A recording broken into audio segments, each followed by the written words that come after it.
Yeah, I'm recording. Okay, welcome everybody to Zoom land and Facebook Live land, and I don't know where else we're streaming, lost track, but here we are again, the National Building Expert Ask the Building Expert series, webinar series. We're really having fun with this. We started last year, continuing this year. And why do we do this? Well, we do this to help building owners, condo associations, property managers, board members, realtors, and whoever else we can help. Our goal is to help as many people as we can by giving free information, and it's information that is solid. It can be backed up by research and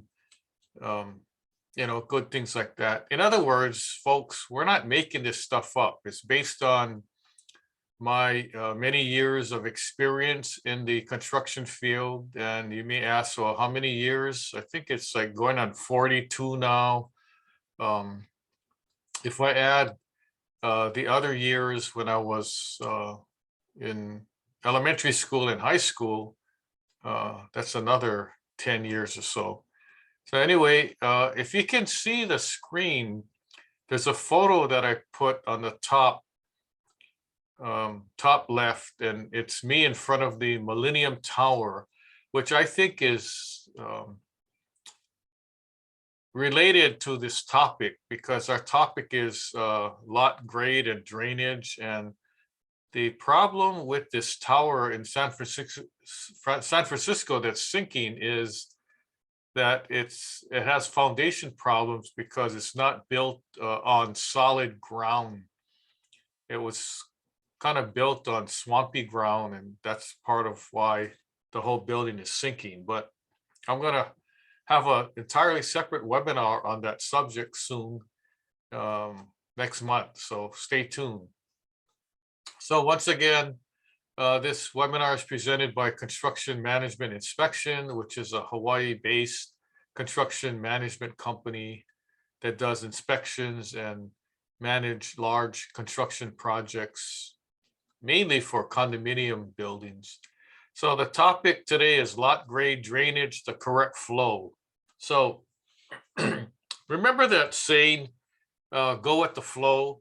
Well, that's good in some respects, but not pertaining to drainage problems. If you go with the flow and not do anything about it, you may have a building or a house that's like sliding down the hill or sinking or something like that. So be aware. I'm going to give you some tips today and talk about some interesting things. So let's talk about the different types of lots. And if you're a realtor in the real estate industry, the different types of lots would be shapes like or locations, such as a corner lot or a flag lot or a lot in a cul-de-sac, or a big acreage lot or something like that. That's not what we're talking about here.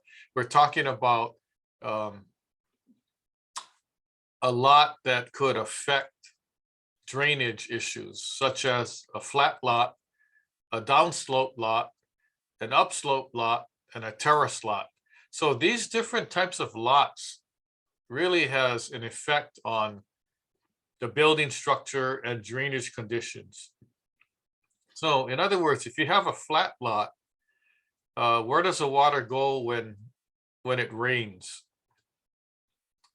If you don't have a correct drainage system, it may just sit at your house foundation if your lot is completely flat.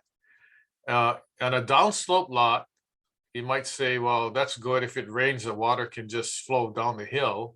And in some cases, that's what happens. But in other cases, if your lot is graded, although it's a sloped lot, but where your house is, it may be a flat area, and the land is graded towards the house and the water ponds against your house foundation, that's not a good thing, right?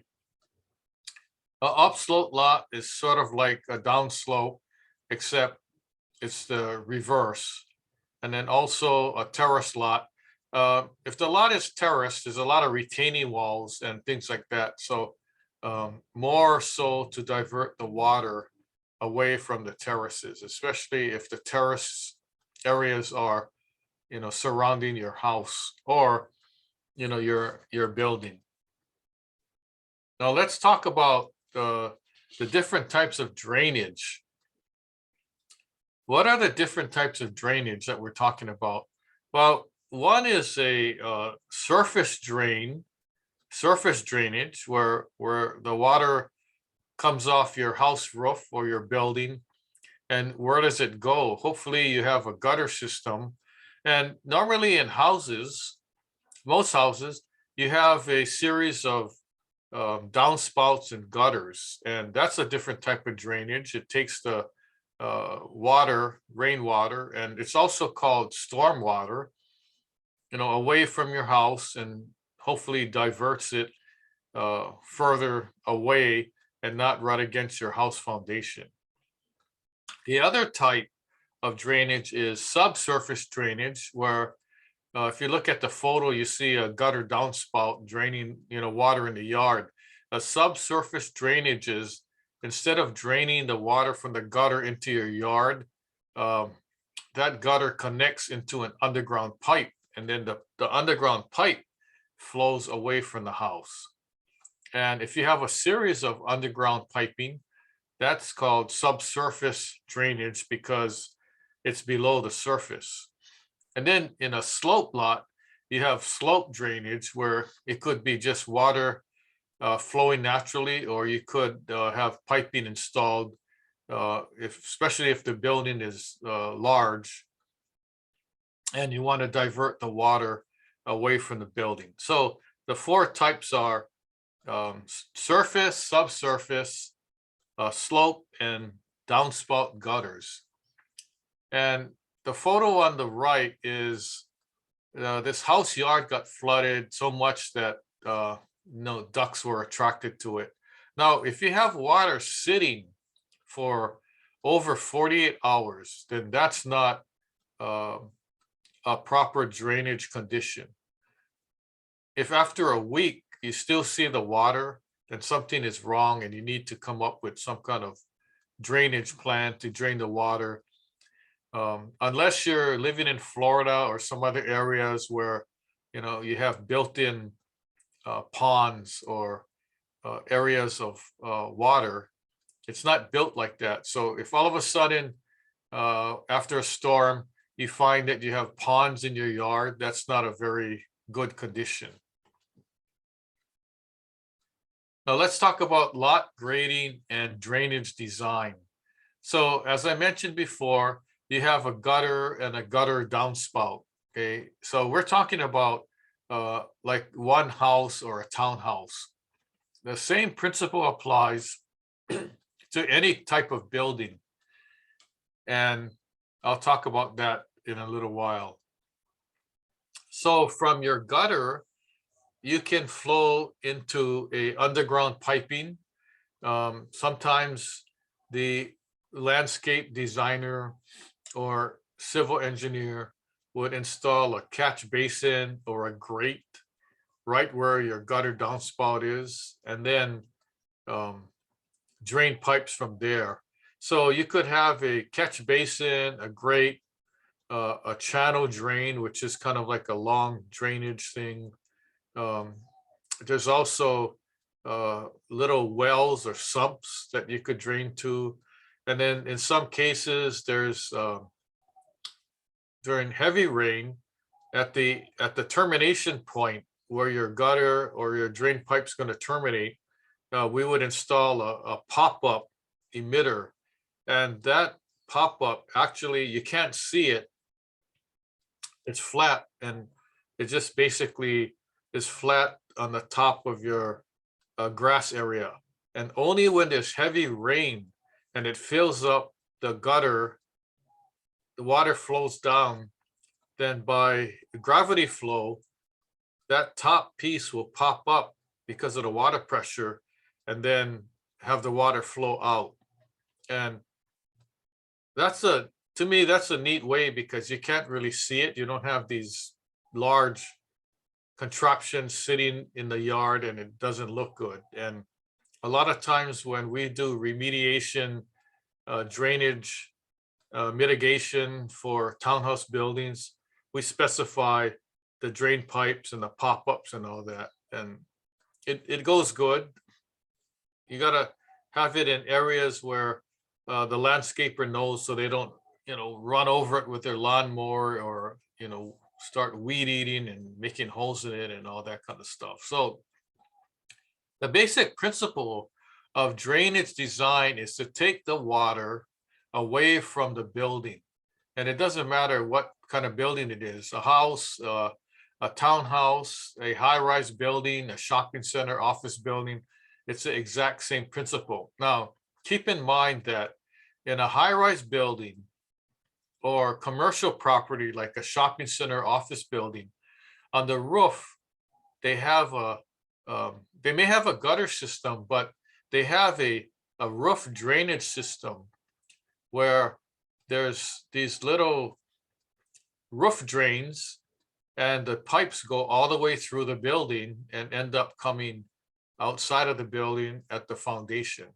So people don't normally see this. Only if you go on the roof, you can see what I'm talking about, because all the piping is inside the building. So that's why when these high-rise buildings are replacing their cast iron drain piping, this is one of the pipes to replace, not only your wastewater and vent pipe, but also your storm drain piping. And the storm drain piping from the roof all the way through to the foundation of a high-rise building is commonly called a rain leader. And so if somebody says, "Oh, are you going to replace the rain leader?" Well, that's basically what it is. Now let's talk about surface drainage.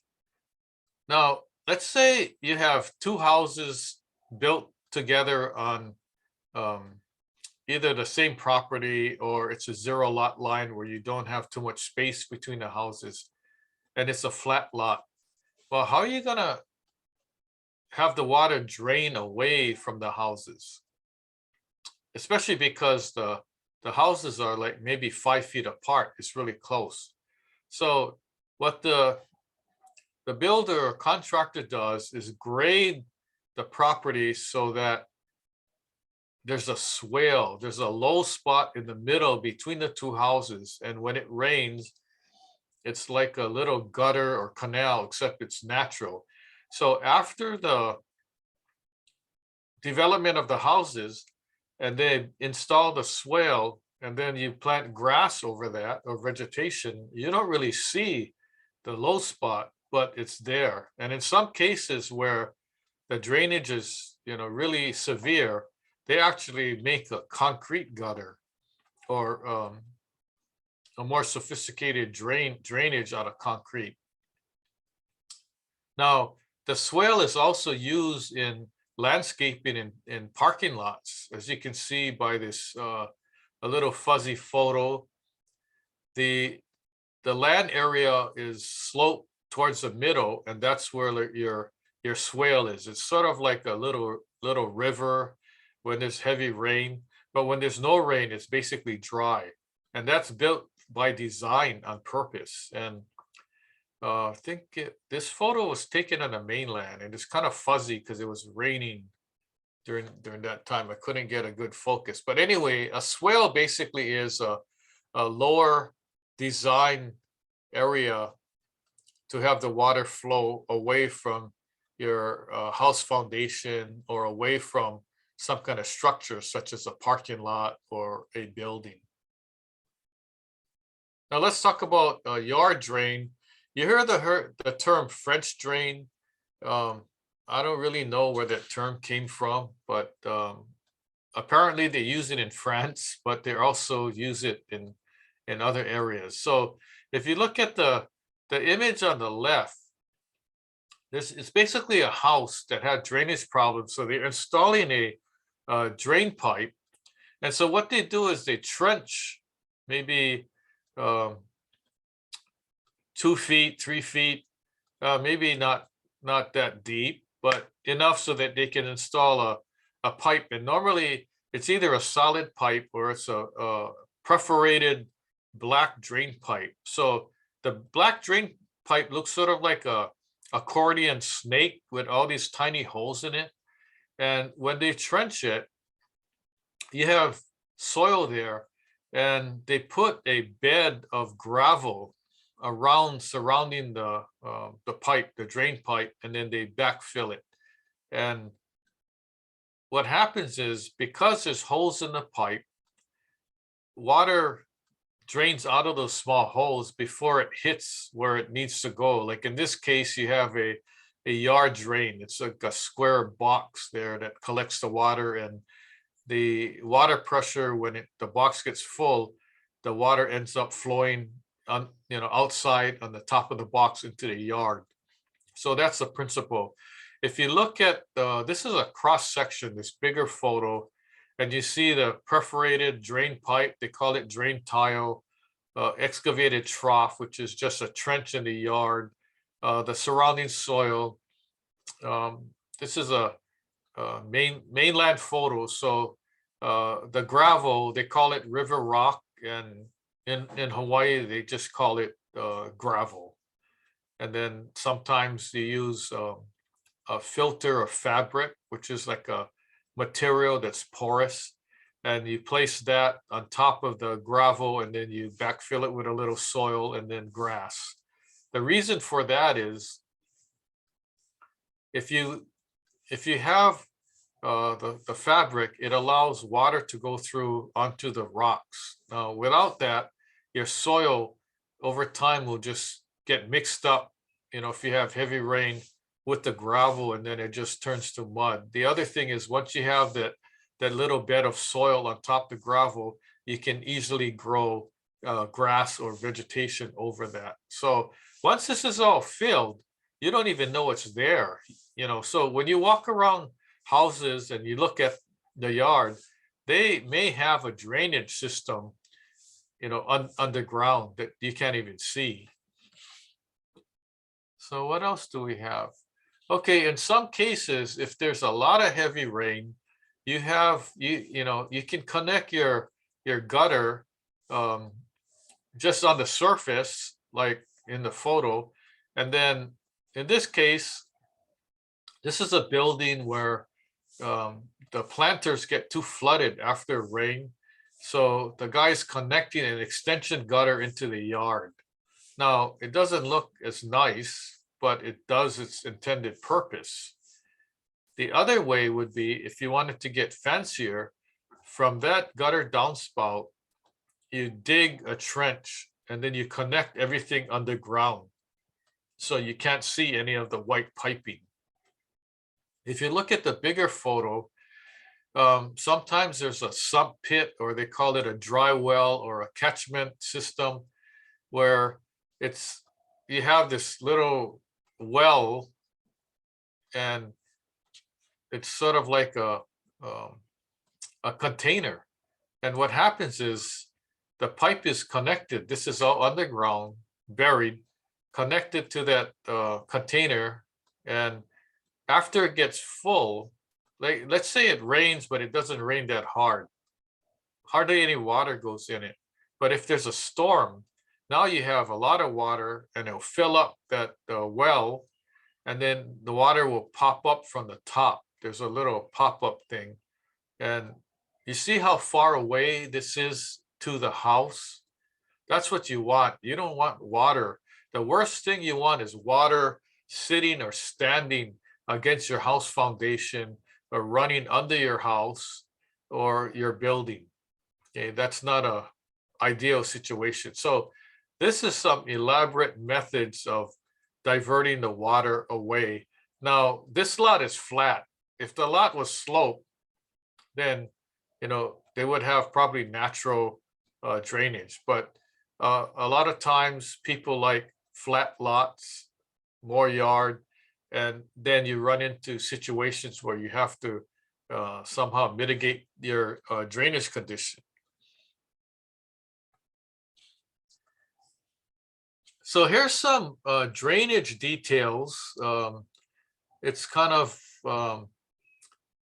the small little photo on the left is actually a picture of a design of a house foundation. And the reason I'm showing this to you is that the building code states that water must drain away from the structure. And as you can see, I spelt the word structure wrong, but that's okay. We'll correct it on the next go around.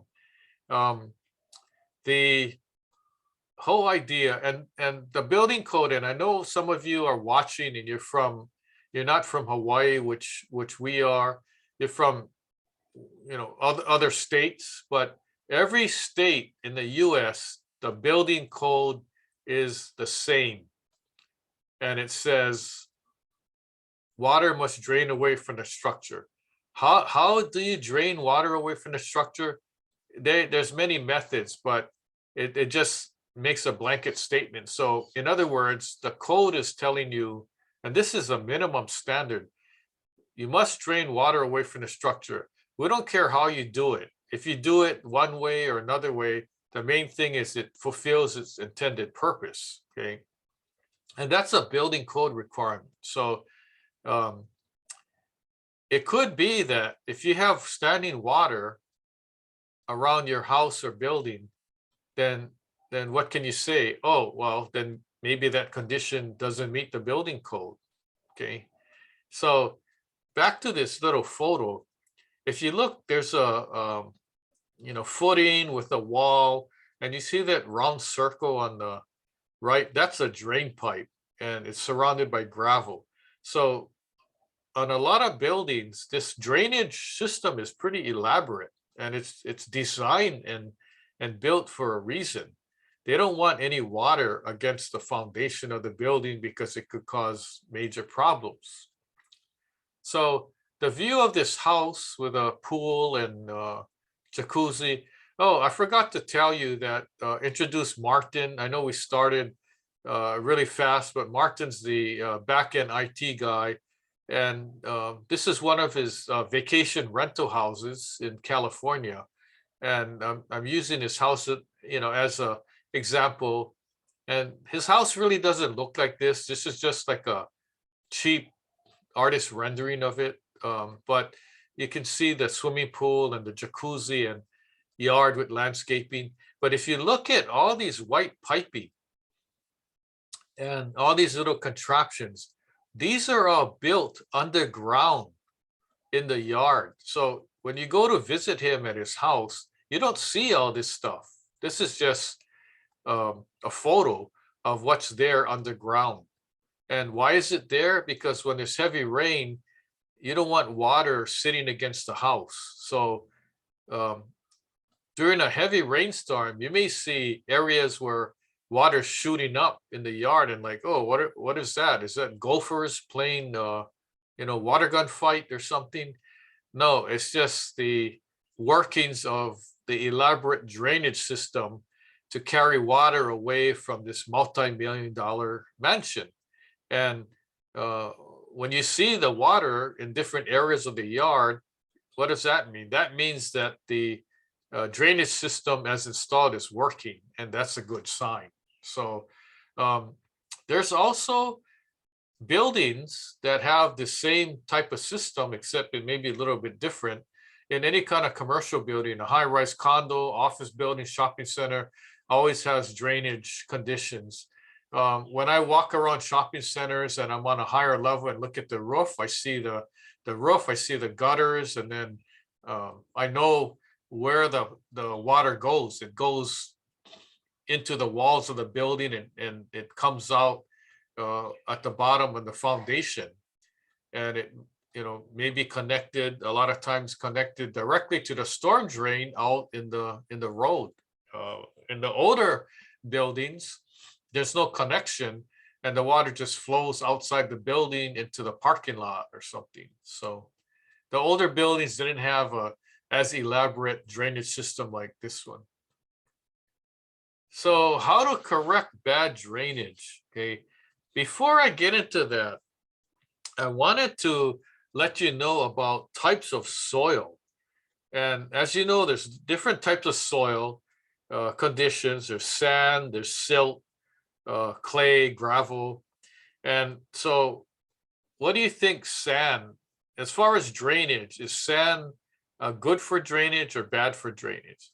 Well, sand is, and gravel is very good for drainage. For instance, if you're on the beach and you're by the shore and a wave comes in and the water covers the sand, when the wave recedes, what happens? You don't see the water anymore. It just gets soaked up into the sand in an instant. So that's an indication that sand is very permeable.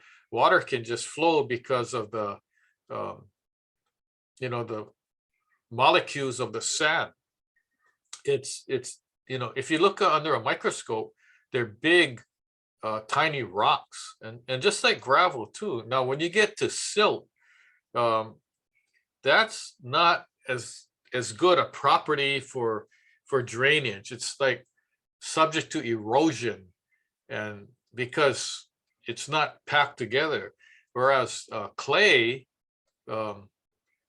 it's good or bad. In some cases, it's bad because it's so hard that it doesn't permeate the water. And if you have let's say you have a flat lot that's made out of clay and you have heavy rain, the water's not going to drain into and below the surface. It's just going to sit there. And when I talk about clay, there's a type of soil in Hawaii called adobe soil. And that's a type of soil that's high clay content. And don't get it mixed up with Adobe Acrobat, like a PDF. We're not talking about software programs. We're talking about dirt and soil. So Adobe clay, and the characteristics of Adobe clay, it's actually bad soil because when it gets wet, it expands. And when it dries out, it moves, it contracts, it makes cracks. And that's why they say that if your house is built on adobe soil, that's bad soil, because when it rains, guess what? It just starts expanding, and when it dries out, it contracts. So you have a foundation that's built on this type of soil, and it's not that good. There's a lot of valley areas on Oahu that have bad soil conditions, like Aina Haina, Palolo, Manoa, Nu'uanu, Hawaii Kai, Kalama Valley. I mean, these are known areas for bad soil. So, be aware of that. So getting back to this, how to correct bad drainage. Okay, if you look at the photo on the left, they're really doing a lot of site work to take care of the drainage. They're installing this green piping, drainage piping. They buried it in gravel, then afterwards they're going to backfill. And this is because, the house had a serious drainage problem. And then you have another situation where they're building a rock wall. It's a retaining wall, because a lot of their soil, every time it rained, would get washed out, and they're losing land. And if your house is on an area where the soil gets washed out, next thing you know, your house starts sliding down the hill. So, that's the purpose of building a retaining wall. So how to correct bad drainage. The idea is you want to redirect the water flow away from your house or your foundation. And the mitigation includes one or more drainage systems, as I mentioned before. You may need to build retaining walls also.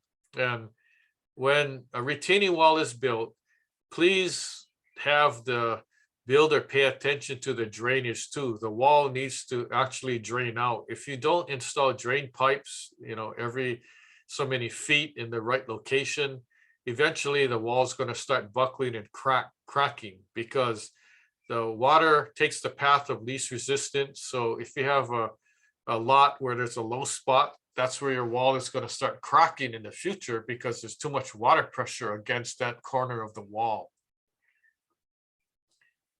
Oh, case studies. Thanks a lot. I guess we're nearing the end of the presentation here. So let's talk about a few things. If you look at the image on the top, it's basically a townhouse building.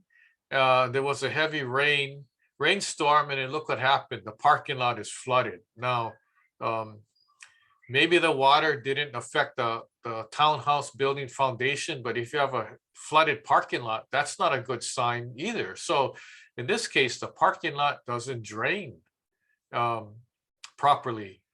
And, you know, if the water evaporates after 48 hours to no water, or, you know, little small bird baths, okay, that's not too bad. But after 5 days, if the water is still like that, then definitely you have a bad drainage condition. Now, how to fix that? You have to do a lot of trenching. And if you look on the top, the little photo on the right, you see that long steel thing with the holes in it. That's actually a drainage. It's a built-in drainage culvert that's designed like that. So a hole is dug, and then they have this drainage. So it's like a gutter on the side of a road, let's say, or a roof. And if you see this in the ground, that's good.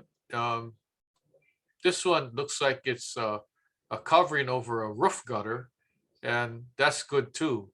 And that prevents leaves and stuff from going in. So there's townhouse complexes that have drainage conditions because when it was first built, maybe the grading wasn't done correctly, and you know, it was they had a dry spell, so it never rained while they were doing construction, or there was never a storm, so everything was good. And then later on, after the developer sells all the townhouse units, maybe years later, you got heavy storms, and now people's yards get flooded, and you don't want that condition. And especially because of global warming and climate change, now we're having major storms where we haven't had these same storms in the past. So it's going to be more frequent. Therefore, there's going to be more of a need to correct the drainage issues. High-rise condo buildings, some buildings, they were built on purpose with basements, and the basements get flooded. What can you do about that? Well, you got to take steps to see what you can do.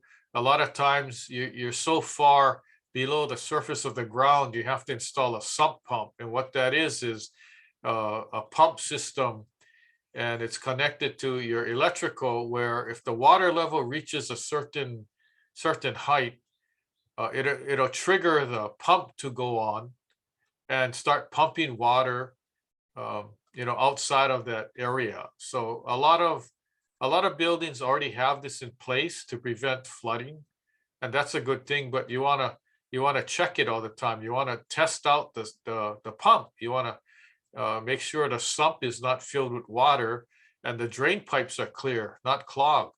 Buildings who haven't had a huge rainstorm for years don't test it, and then when they have a storm, guess what? The pump doesn't work, or the water flow gets backed up because there's obstructions in the drain pipe. Okay, so that's just a little tip for you. On houses, there's a lot of houses in Palolo, Kaimaki area, especially built in the 50s, 60s, where these houses were built using a raised foundation. So it wasn't on a concrete slab. So the house is sitting maybe 3 feet, 4 feet, or something like that above the ground on posts and piers. And so all you see is dirt underneath in the crawl space of the house. If you see these dry riverbed cracks or drainage trails, that's a red flag that there's a drainage condition. Now, if the back of the yard or the side yards slope toward the house, every time it rains, water ends up going underneath the house. And guess what? When you have water going under a house and undermining your house foundation and just basically sitting there, especially if you had bad soil, your house is going to start moving, sinking, or sliding. Your house may sink a half an inch or an inch or so. Then you notice that inside your house, the floor is not level, or your your footing block may shift an inch or two.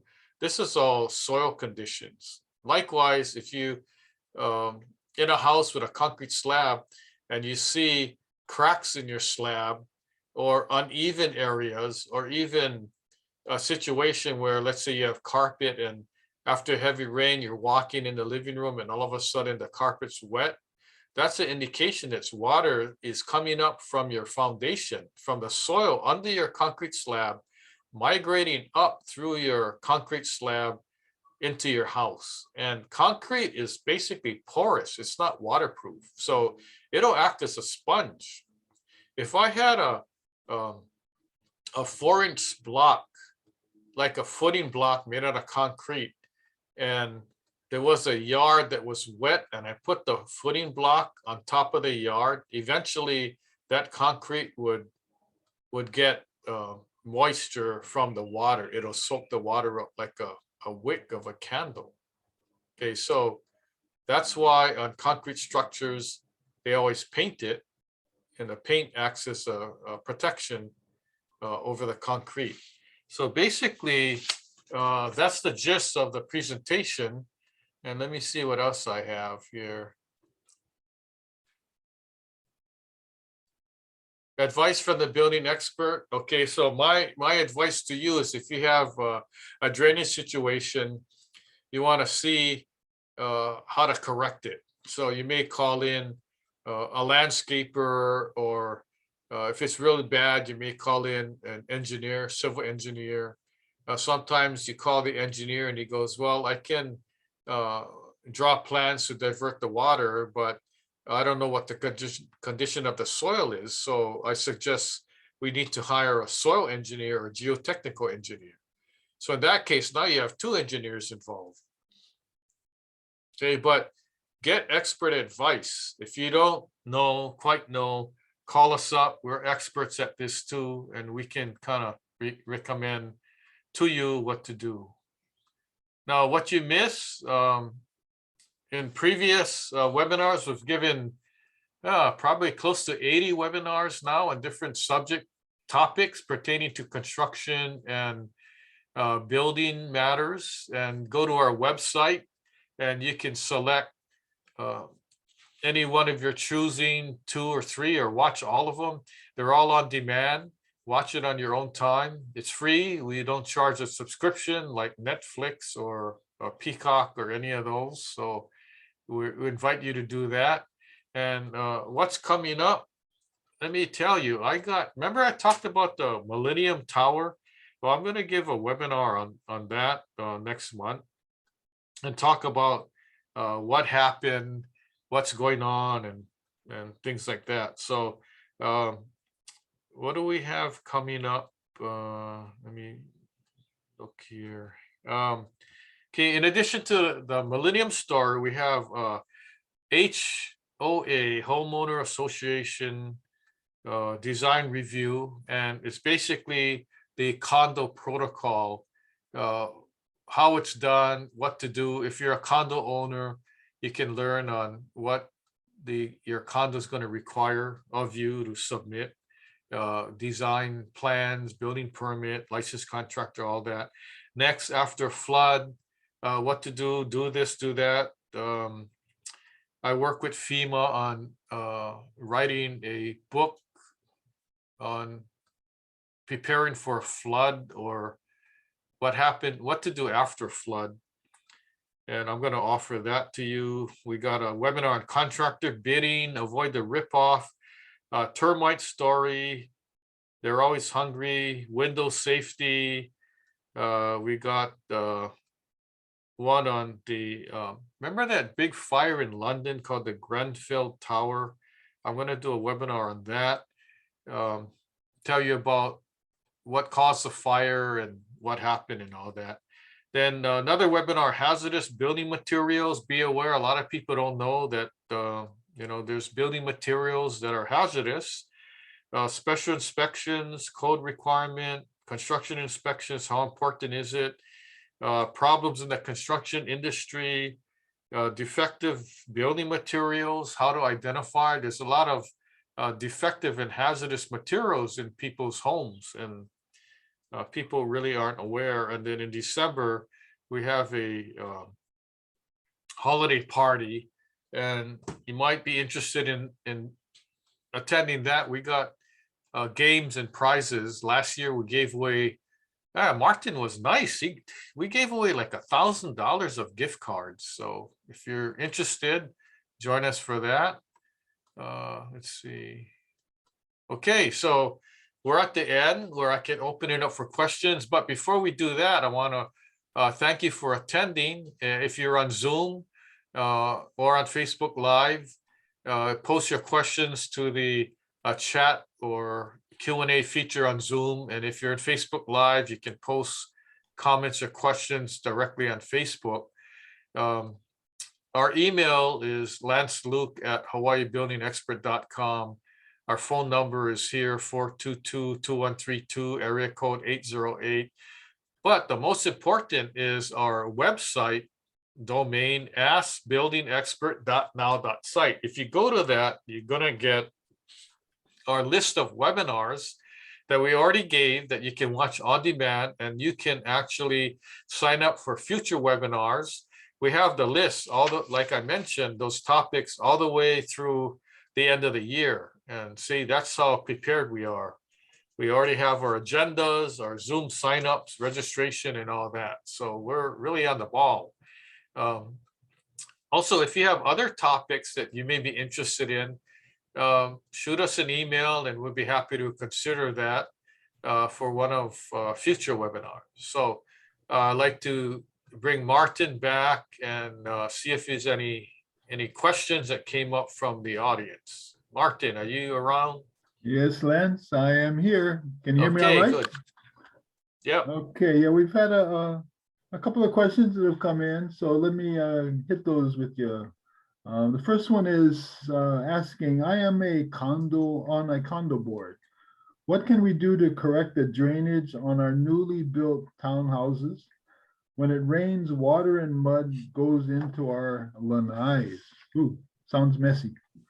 Yeah, it doesn't sound good. I can just imagine, people having coffee in their lanai, they walk out and all of a sudden they're walking onto mud. And they're like, geez, I spent $1 million for this condo and there's mud on my lanai. This is not very good. So if it's a newly built townhouse, I would go to the board. I don't know if the person asking the questions on the board or not, but I would go directly to the board and tell them, here's the situation. I would take photos, I would do a report and say on this such and such a date after heavy rain, the drainage was bad, and look at all the mud on our lanai. This is not right. And follow up with the board to make sure that they contact the developer. And who's responsible? The responsible party is the developer, because they're the ones that are the top of the food chain. And of course, they're going to say, well, it was a contractor. And the contractor is going to say, well, it was our subcontractor who did the grading. Okay. But requests from the developer that they get their licensed designer, their civil engineer, to go and take a look and make their comments. You always want to do that. Every time there's an issue, go to the developer and force them to get their consultants, because they didn't design the grading. The developer didn't, but they hired the people to. They hired the civil engineer. So the engineer needs to come out, inspect, and kind of give their synopsis of what the situation is. Maybe the grading was not done to plan, or maybe it was, but there was miscalculation. Whatever the case is, they're going to have to come up with a remediation design so that water and mud doesn't end up getting on the lanai. Now, if mud ends up on the lanai, guarantee that there's areas, yard areas or planter areas surrounding the lanai that was not built properly either. Sometimes the grade is done correctly, but when the landscaper comes in, he adds too much topsoil and it plants over that. Now all of a sudden you have these landscape mounds that are way higher than your house foundation.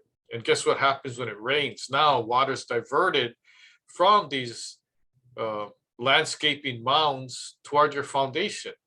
You got water sitting there, then eventually you may have water coming up through the foundation, or you may get ground termites attracted to that condition. I mean, there's all kind of things. So I would say keep following up.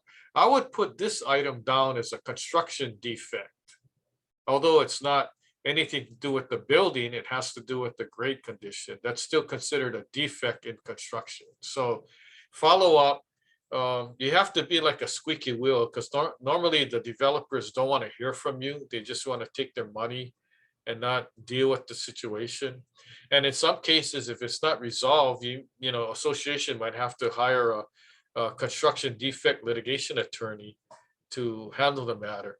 In this day and age, and people are spending $1, $2, $15 million for their condo unit, you kind of expect that everything to be perfect, right? And nothing's 100% perfect, but you sure don't expect to have mud on your lanai, that's for sure. So anyway, good luck, and keep us posted. Let us know if you run into a roadblock. We'll tell you what plan B is. And you may want to actually look at one of our webinars on construction defects, and it may give you some other ideas on what to do. You may be even asked for the copy of the plan so you can see how the grading is and the topography.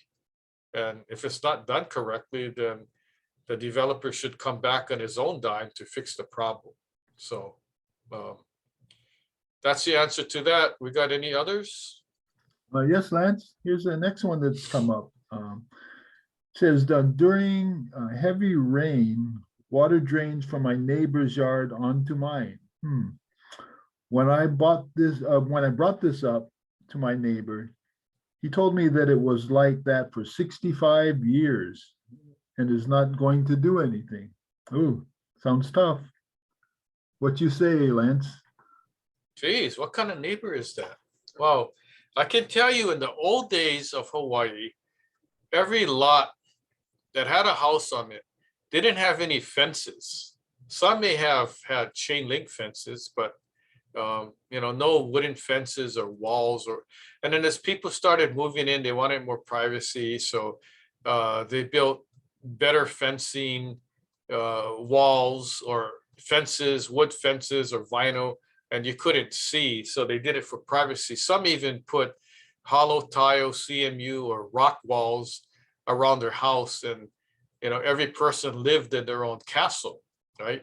But in the old days, I remember living in Kaimaki, and the neighbor used to just walk across from their yard. There was no fence, and onto our yard and say, "Oh, here's, you know, some mangoes for you, or vegetables or whatever."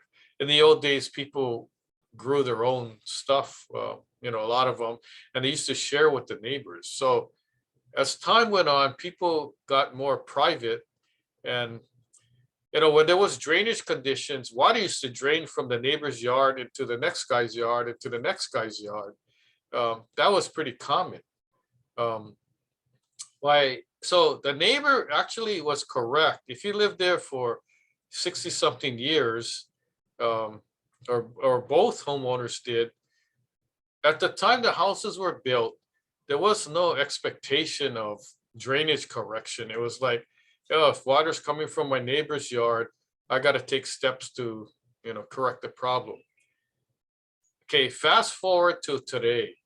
Today, the building code does not allow one property owner to drain water onto another property, onto a neighbor's property. What does that mean? That means if you're the guy that has water on your property, and when it rains, your water on your property drains into the neighbor's property, that's a no-no. The building code says you cannot do that. So although your neighbor says, I lived here so many years and that's how it's like, I'm not going to do anything, the neighbor's actually wrong.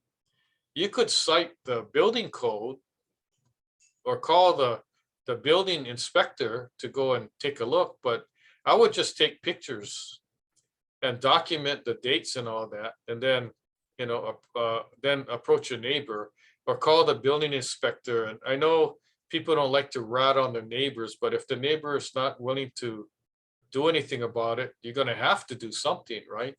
So that's the enforcement, and you have the building code to back you up, because you can just say, or when you call the inspector will look at it and say, yeah, this isn't right, and issue a notice to the neighbor saying you have to correct the drainage problem.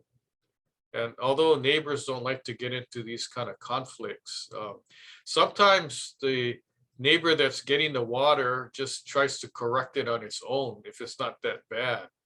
But if it gets to be like it's going to cost $20,000 to correct it, then of course you want your neighbor to kind of, do the fix so you won't have to do it.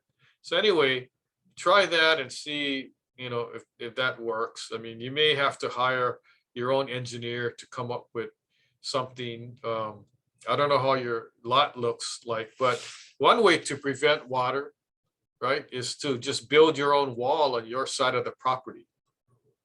That would help. But if the your neighbor still has water draining against your wall, that's not going to be a good condition anyway. But yeah, see what you can do. And, maybe if you feel like you can report back to us, we can kind of see what's going on, and hopefully that helped. Okay, Lance, thanks for that answer. See, a little bit of history of how things used to be 65 years ago, huh? Yep. Okay, the last question I have here so far is, how do I know exactly what type of drainage is needed out of the different types you shared? Okay, so if it's not that bad, and let's say every time it rains, you notice that water puddling around your house foundation, but then you also notice that you don't have any gutters. So the first thing you do would be installing gutters. That would help. Okay. If there's a lot more water, then you might need to install a French drain or divert the water away from your property using alternate methods. If it's really bad, you may have to call a landscaper who is versed in mitigating drainage problems by coming up with a drainage system and planting along to go with that. Or a lot of rock wall contractors are skilled at diverting drainage or installing French drains or a drainage system, perforated pipe with gravel or that kind of thing. So I would say make some calls, ask people. And it's hard for people to give you the fix over the phone because every lot is different. Every lot and house is designed differently. You have various slopes. Even a flat lot could have a drainage problem. So people have to come out and actually take a look and have you explain what the situation is. Sometimes it's really obvious when you can see a lot of drainage trails and the yard area slope towards your house. I mean, that's pretty obvious. So they might tell you, you got to correct this. You got to cut back. We got to grade it. We got to install a drainage system and drain the water away from the house. But if you don't do that and you keep having water against your house, I've seen situations due to bad drainage that the fix costs $350,000. And that's a lot of money. And it's all because no one corrected the problem. So it's better to correct the problem if you have it, even if the problem is small, because a small problem could lead to a very big problem. And for something that costs $20,000 now, if you don't do it, it may cost you $200,000 later. So I always say, spend the money now and fix it, because the money you're saving now, you're not going to be saving it in the future. It's going to cost you way more. So that's the advice that I have today. We got any more comments from anybody or questions?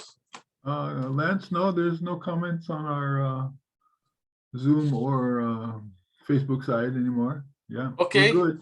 Good. So once again, thank you everybody for attending. We welcome you to watch our on-demand webinar replays, and that's why we capture the videos and we put it up for you. It's free. And then sign up for our future webinars. We put together interesting topics that we know would be beneficial, and we welcome, spread the word.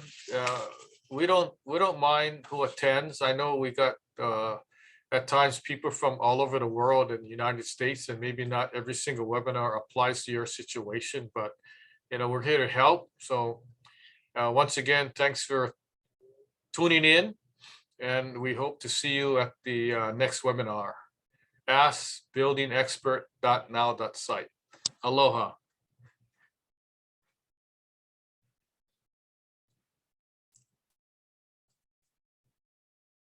So Martin, you got the record there.